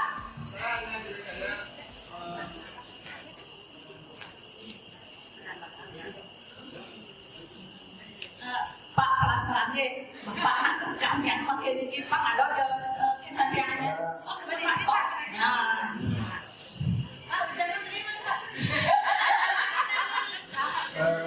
Terima kasih ya atas pertanyaan. Terus tadi apa itu materi yang dipakaikan dan semuanya bagus, jadi kita tidak menggunakan materi bacaan tidak bisa.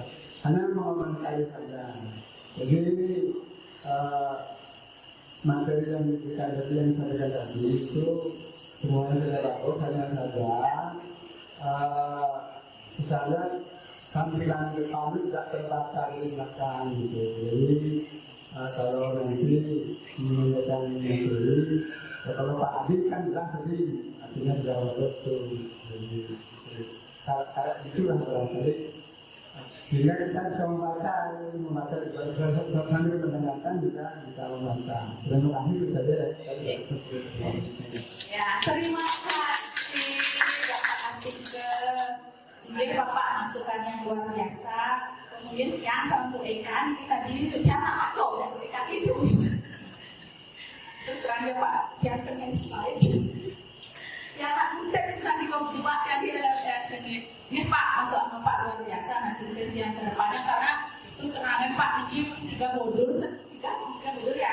Nah, setiap akhir modul nanti dan kayak destinasi. Nanti Bapak Ibu berpikir kan di mana ada dismenisasi. Nah, ada peribahasa di situ ada nasi kan? Nah, nasi. Ya, semua Pak artikel wetan balik ya ada lianan. Paling sikit mantan Pak. Ini yang menulis mana sih tadi?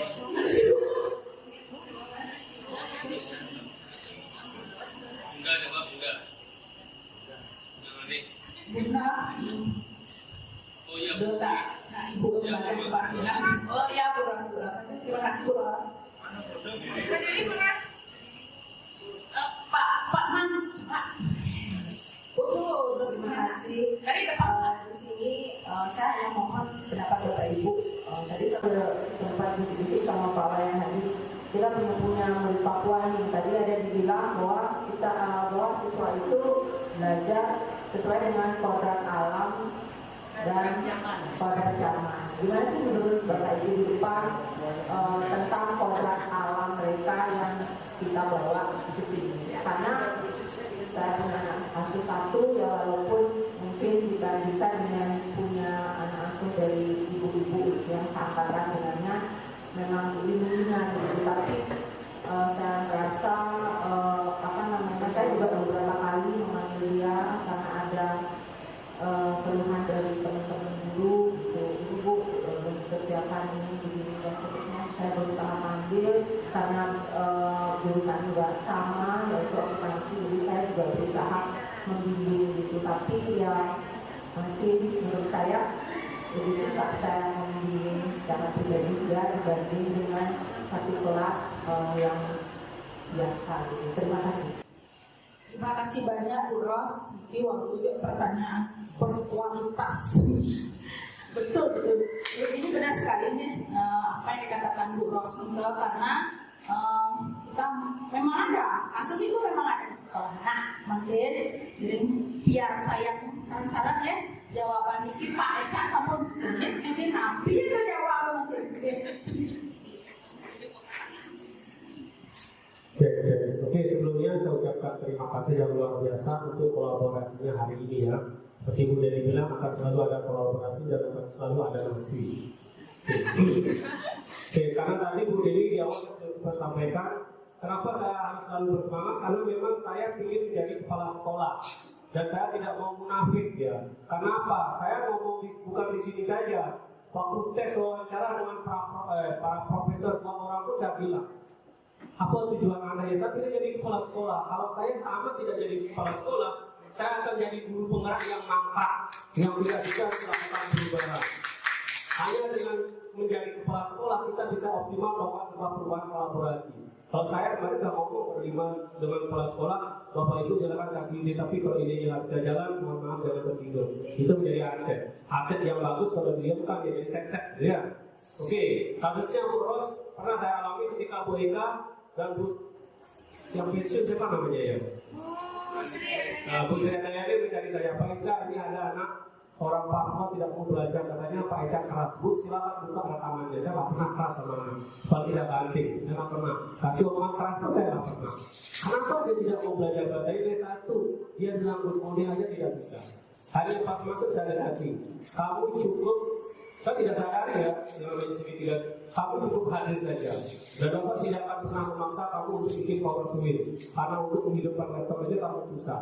Bukan Bapak menghina, karena kondisi kodrat alam kamu di sana itulah yang terjadi. Kodrat alam itu kemampuan hakiki yang dia miliki.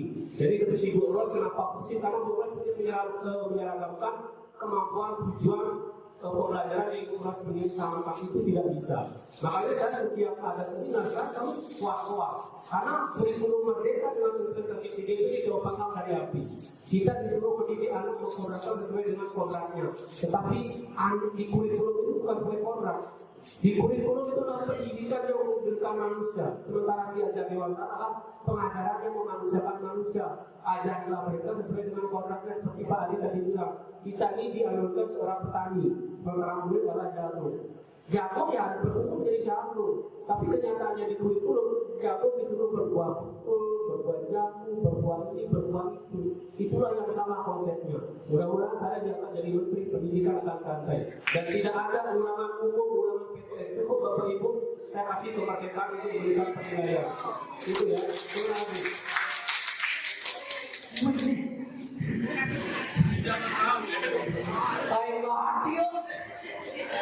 Oke, Pak Adi silakan. Kalau mimpi setinggi mungkin, jangan mimpi jadi kepala sekolah nggak ada apa-apa.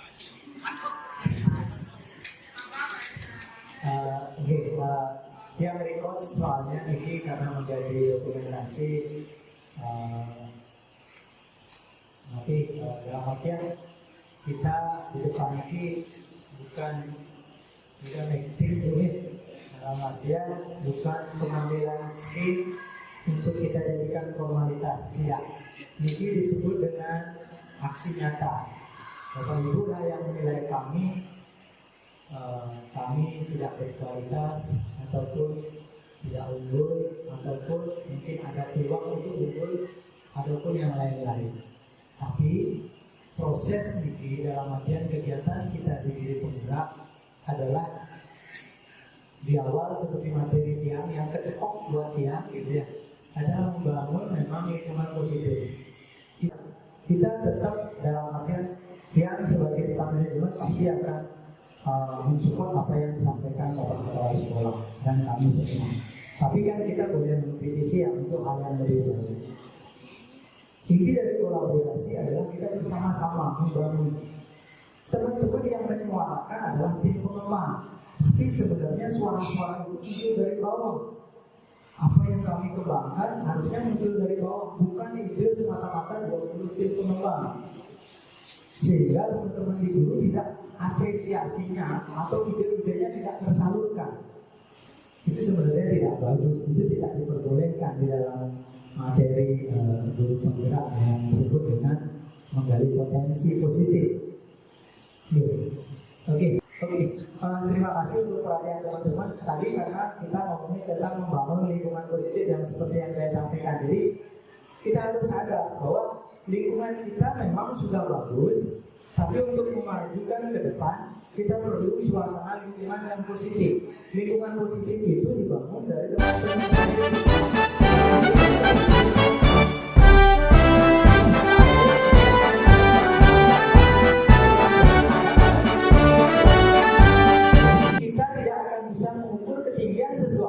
Kalau tidak pernah tahu kedalaman sesuatu, itu intinya. Bapak Ibu tidak akan tahu pernah namanya positif kalau Bapak Ibu tidak tahu negatif. Sekarang kita pada posisi yang gimana? Kan gitu dulu.